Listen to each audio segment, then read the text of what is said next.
Hello, I'm Mike Hayes, back with some more ideas on how to create unique and meaningful solos that are relevant to the music that you want to play.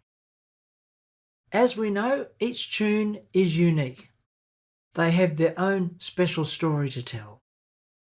What I'm hoping to do with this series is to create a system, or series of steps if you will, that'll help you grow deeper into the music that you want to play.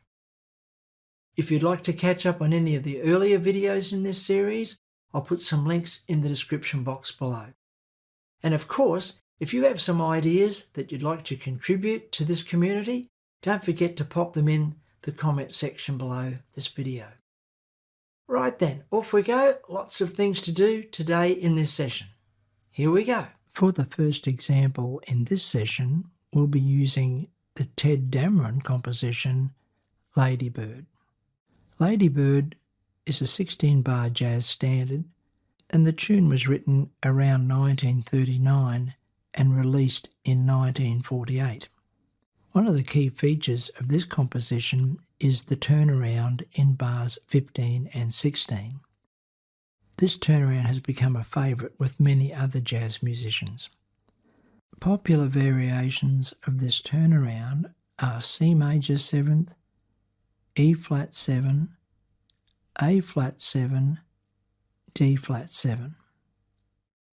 Another widely used variation is C major 7, E flat major 7, A flat major 7, D flat major 7.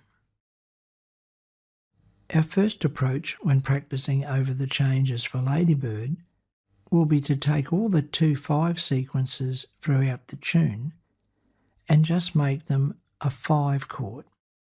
For example, in the 3rd and 4th bar, where we have F minor 7 to B flat 7, we're just going to make this 2 bars of B flat 7. Here's how our modified version of the changes would look for Lady Bird. When we use this approach, you'll notice that we only have 2 chord types, the major 7th chord and the dominant 7th chord. When playing over the major 7th chord, we're going to use the major scale, and when playing over the dominant 7th chord, we're going to use the Mixolydian scale. When we practice our scales this way, we're going to play up to the 7th, either a major 7th or the flattened 7th for the dominant 7th chord. And one thing you'll notice when we practice this way is that all the chord tones are on the beat. Okay, let's have a listen.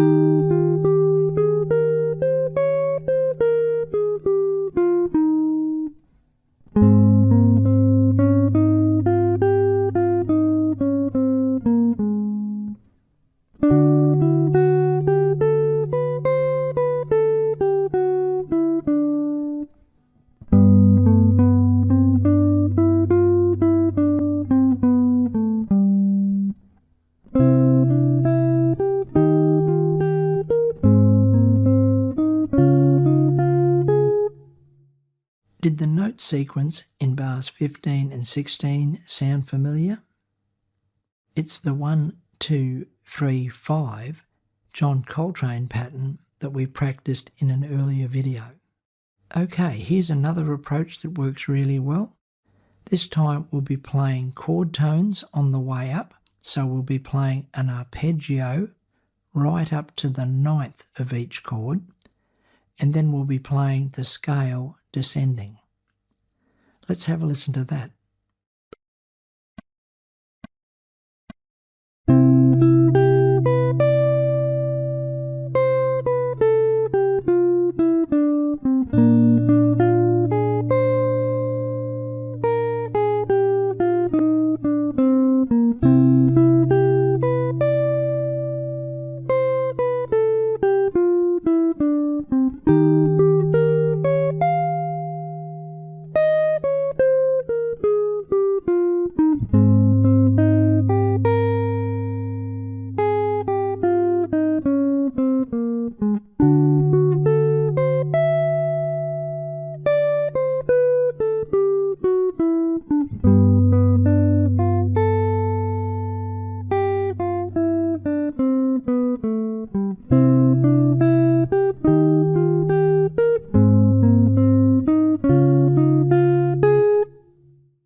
Okay, let's try that another way. Same chord progression, only this time we'll be playing an ascending scale first, followed by descending chord tones, starting on the ninth of each chord.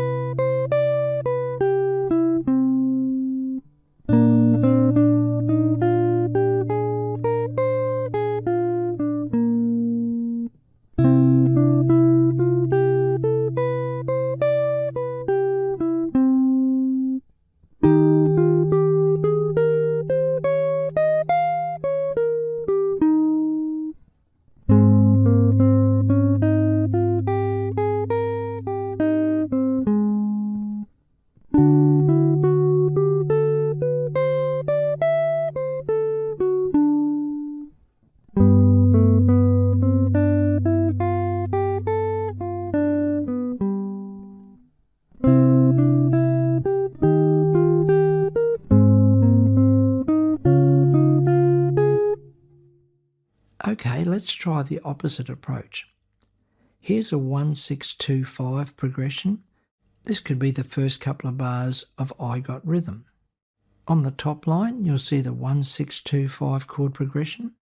On the second line, you'll see how we're going to view this chord progression for the purpose of this exercise. Now, as you can see, it's the opposite to what we've just done with Ladybird. Wherever there's a 2-5, I'm going to use the 2 instead of the 5. So in the first bar, I'm just going to treat it as a bar of B flat. In the second bar, instead of the chord progression moving from C minor to F7, I'm going to leave out the dominant 7th this time and just play it as a bar of C minor. The next step is to create a guide tone line over this new variation of the chord progression. For the guide tone line, I'm going to use the notes in a descending B flat major scale. For the B flat chord, I'm going to use the note C, which would give us the effect of a B flat major ninth chord. For the C minor, I'm going to use B flat, and this would create a C minor 7th sound. For the next B flat chord, I'm going to use the note A, which would give us the sound of a B flat major 7th. In bar 4, for the C minor chord, I'm going to use the note G, which of course is a chord tone, and then in bar 5, I'm going to use the note F. Let's have a listen to how that sounds.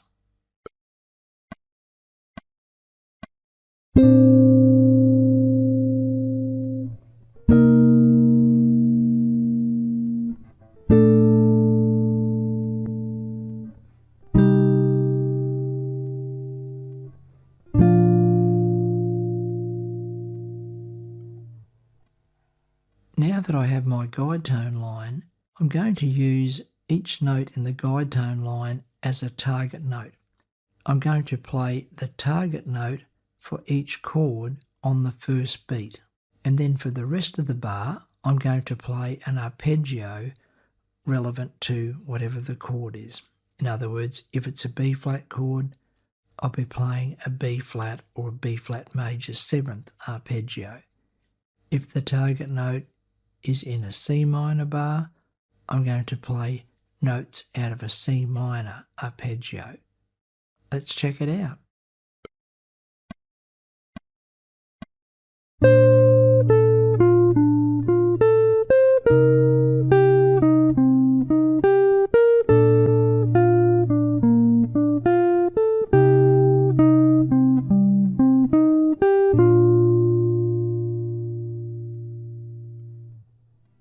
Right then, to round things up for this session, let's head on back to that jaw-do chord progression.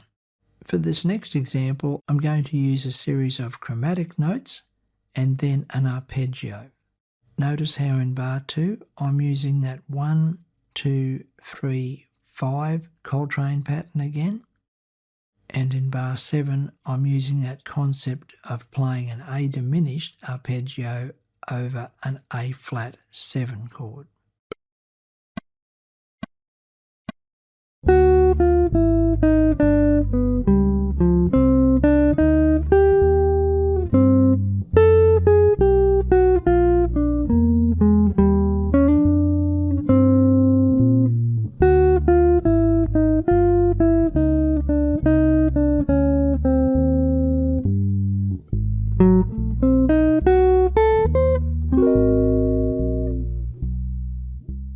Here's how that sounds at a slightly faster tempo.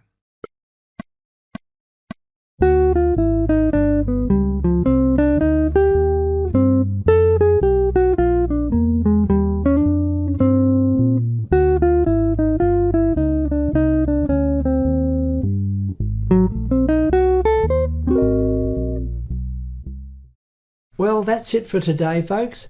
I do hope you enjoyed the lesson, and I hope there's something in this lesson that'll help you develop your own musical style on guitar. If you enjoyed this session and felt you got some value out of it and you'd like to support this channel, there's a link in the description below this video. Don't forget to subscribe so you don't miss out on all the good stuff. And if you like this video, don't forget to give us a like. It really helps us out. Until next time, all the very best with your guitar playing. Bye for now.